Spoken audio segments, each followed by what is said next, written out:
성부와 성자와 성령의 이름으로 아멘. 연중 제15주간 수요일 독서기도 제1독서 열왕기 상권에 의한 독서. 가난한 이들의 정의를 변론한 엘리야.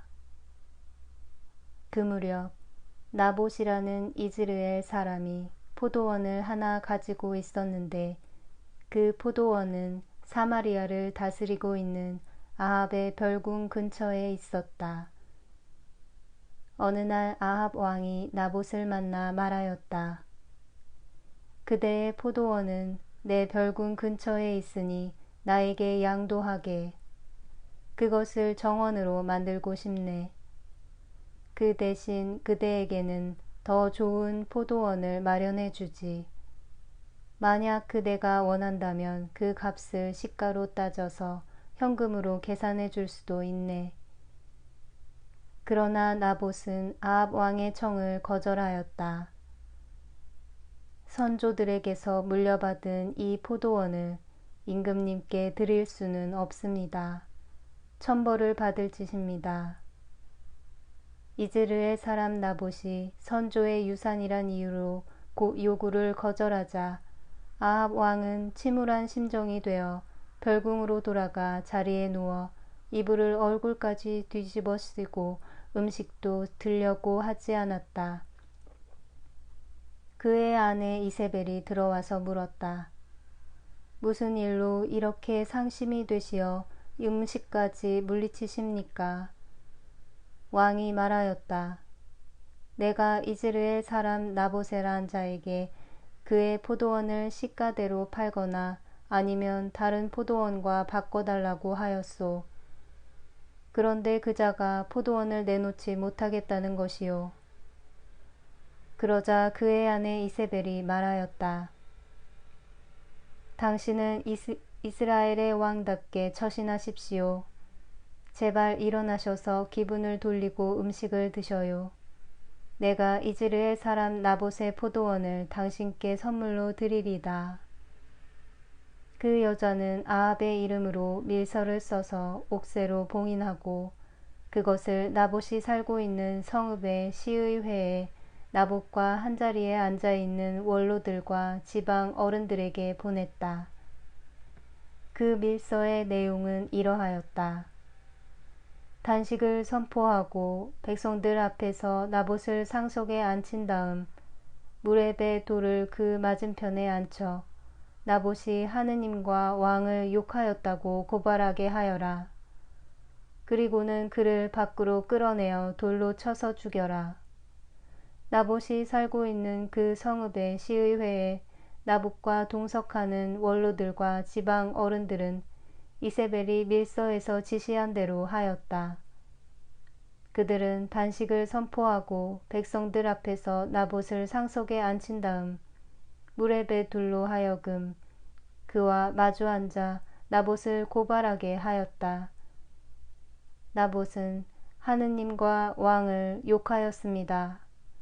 그들은 나봇을 성 밖으로 끌고 나가 돌로 쳐 죽인 다음 이세벨에게 나봇을 돌로 쳐 죽였다고 보고하였다. 이세벨은 나봇이 돌에 맞아 죽었다는 보고를 받고 아합 왕에게 말하였다. 일어나셔서 이즈르엘 사람 나봇이 팔지 않겠다고 한 그 포도원을 차지하십시오. 나봇은 이제 이 세상 사람이 아닙니다.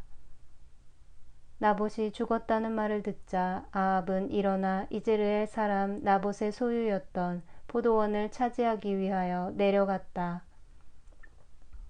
이때 주님의 말씀이 디스베 사람 엘리야에게 내렸다. 일어나서 사마리아에 있는 이스라엘 왕 아합에게 내려가거라. 그는 지금 나봇의 포도원을 차지하려고 그곳에 내려가 있다. 가서 그에게 주님의 말이라 하고 이렇게 전하여라. 내가 사람을 죽이고 그의 땅마저 빼앗는구나. 또 주님의 말이라 하고 이렇게 전하여라.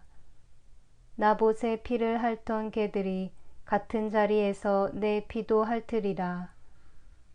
아합 왕이 엘리야에게 말하였다. 이 원수야, 또 나타났구나. 엘리야가 대답하였다. 당신은 목숨을 내던져가며 주님의 눈에 거슬리는 일을 하려고 합니다. 그래서 이렇게 나타났습니다. 엘리야는 계속하여 주님의 말씀을 전하였다. 나 이제 너에게 재앙을 내리리라.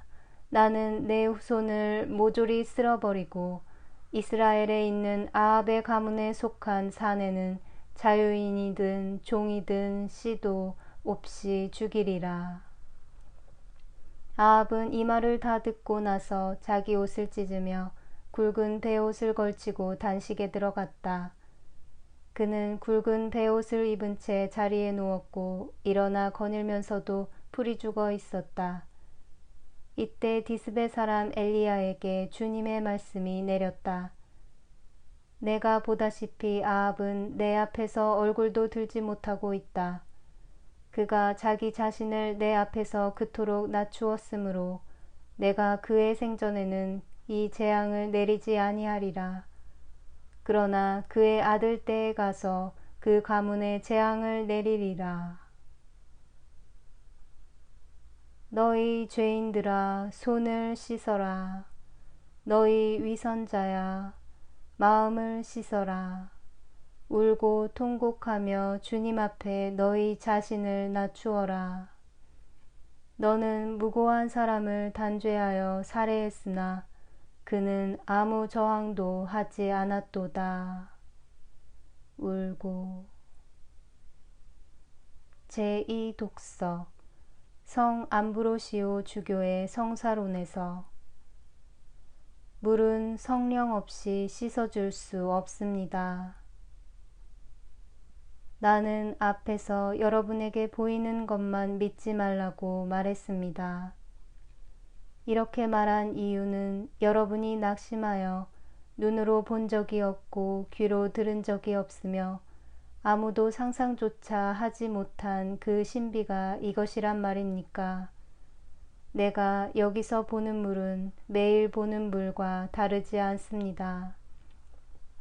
내가 이 물에 여러 번 목욕했지만 아직까지 깨끗해지지 못했는데 나를 깨끗이 씻어줄 물이 이거란 말입니까? 하고 말하지 않도록 하기 위해서였습니다. 만일 여러분 중에 이렇게 말하는 사람이 있다면 그는 물이란 성령 없이 씻어줄 수 없다는 것을 알아야 합니다. 여러분은 또 세례에는 물과 피와 영이라는 세 증언자가 있고 이 세 증언자들은 서로 일치한다는 성서의 말씀을 읽었습니다. 이 증언자들 중 하나라도 제외시킨다면 세례의 성사는 존재하지 않습니다. 그리스도의 십자가가 없는 물은 성사에서 아무 효능 없는 보통의 물이 아니겠습니까? 그렇다고 물 없이도 재생의 성사가 있을 수 있다는 말이 아닙니다. 물도 있어야 합니다. 물과 성령으로 새로 나지 않으면 아무도 하느님 나라에 들어갈 수 없습니다. 예비자는 세례를 받기 전에도 그가 십자표를 긋는 주 예수의 십자가를 믿고 있어도 성부와 성자와 성령의 이름으로 세례를 받을 때까지는 죄사함과 영적 은총의 선물을 얻지 못합니다. 시리아 사람 나아만은 율법에 따라 7번 물에 들어갔습니다. 이와 달리 여러분은 성삼위의 이름으로 세례 받았습니다. 그때 한 것을 다시 생각해 보십시오. 여러분은 성부를 고백하고 성자를 고백하며 성령을 고백했습니다. 이에 뒤따라오는 것도 잊지 마십시오. 이 신앙 안에서 여러분은 세상에 대해 죽고 하느님을 위해 다시 태어났습니다. 즉 세상의 것인 물속에 묻힘으로 죄에 대해 죽고 영원한 생명으로 부활했습니다. 그러므로 이 물이 결코 효능이 없는 것이 아니라는 것을 믿으십시오. 벳자타 못에서 중풍병자는 한 사람을 기다리고 있었습니다. 중풍병자가 기다리던 사람은 동정녀에게서 나신 주 예수가 아니었겠습니까? 그 병자는 우리 가운데 오실 때 그림자로서 한두 사람만 치유하시지 않고 당신의 현존으로 모든 사람을 차별 없이 치유하신 분을 기다리고 있었습니다. 병자가 강림하심을 기다리던 사람은 하느님 아버지께서 세례자 요한에게 성령이 내려와서 어떤 사람 위에 머무르는 것을 보거든 그가 바로 성령으로 세례를 베푸실 분인 줄 알라 라고 말씀해 주신 그 분이었습니다. 그분에 대해 요한은 또 다음과 같이 증언했습니다. 나는 성령이 하늘에서 비둘기 모양으로 내려와 이분 위에 머무는 것을 보았다. 왜 성령이 비둘기 모양으로 내려오셨습니까? 이는 여러분이 눈으로 볼 수 있고 의인 노아가 방주에서 내보낸 그 비둘기가 비둘기의 형상을 띤 성령의 예표임을 깨달으며 이 안에서 세례 성사의 상징을 알아볼 수 있도록 한 것이 아니었겠습니까? 그리고 아래와 같은 많은 증거를 볼 때 이것을 조금이라도 의심할 여지가 있겠습니까? 복음서에 성부께서는 그분을 보고 이는 내 사랑하는 아들, 내 마음에 드는 아들이다 라고 하실 때 분명히 이것을 주장하시고 비둘기의 형상으로 성령을 받으신 성자에서 이것을 확인하시며 주님의 소리는 물들 위에 어미의 하느님이 우레소리 내시니 많고 많은 물 위에 주님이 계시다 라고 다윗을 통하여 말씀하시면서 비둘기의 형상으로 내려오신 성령께서도 이것을 확인하셨습니다. 그리고 또 성서가 여룻바알의 기도가 응답되어 불이 하늘로부터 내려왔고 엘리야가 기도했을 때 불이 내려와 재물을 축성했다고 말할 때 이것을 증언해주고 있지 않습니까? 여러분은 사제들을 볼 때 그 사제 개인의 공적을 생각지 말고 그분의 직분을 생각하십시오. 여러분이 사람의 공적을 따진다면 엘리야의 공적을 보는 것처럼 주 예수로부터 받은 이 성사를 우리에게 전수해 준 베드로나 바오로의 공적을 생각해 보십시오. 옛적에는 사람들의 믿음을 일으키도록 눈에 보이는 불이 내려왔습니다. 믿는 우리에게는 보이지 않는 불이 내려옵니다. 그것은 옛적에는 예표였고 현재의 우리에게는 효력을 바랍니다. 그러므로 사제들의 기도로서 주 예수를 청할 때 그분께서 참으로 그 가운데 현존하신다고 나는 믿고 있습니다. 주님 친히 말씀하십니다. 단 두세 사람이라도 내 이름으로 모인 곳에는 나도 함께 있다. 그렇다면 교회가 있고 당신의 성사들이 있는 곳에 주님은 더더욱 당신 현존을 베푸시지 않겠습니까? 그 다음 여러분은 세례대로 내려갔습니다. 거기서 대답한 것을 기억하십시오. 성부를 믿고 성자를 믿으며 성령을 믿는다고 대답했었습니다. 이 대답은 내가 가장 위대한 성부를 믿고 덜 위대한 성자를 믿으며 맨 마지막에 나오는 성령을 믿는다는 말이 아닙니다. 여러분이 그때 말한 한마디의 말로 인해 성부를 믿는 같은 믿음으로 성자를 믿고 성자를 믿는 같은 믿음으로 성령을 믿게 되어 있습니다.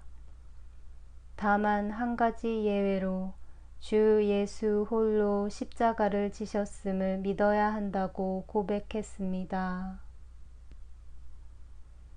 내 뒤에 오시는 분은 나보다 훌륭한 분이시도다. 나는 그분의 신발을 들고 다닐 자격조차 없는 사람이로다. 그분은 너희에게 성령과 불로 세례를 베푸시리라. 악한 행실을 버리고 착한 길을 익히라고 주께서 말씀하시도다. 그분은 기도합시다. 길 잃은 사람들에게 진리의 빛을 보이시어 올바른 길로 돌아오게 하시는 천주여, 그리스도교 신앙을 고백하는 모든 이로 하여금 그 이름에 벗어나는 것을 버리고 신자다운 생활을 하게 하소서. 성부와 성령과 함께 천주로서 영원히 살아계시며 다스리시는 성자 우리 주 예수 그리스도를 통하여 비나이다. 아멘.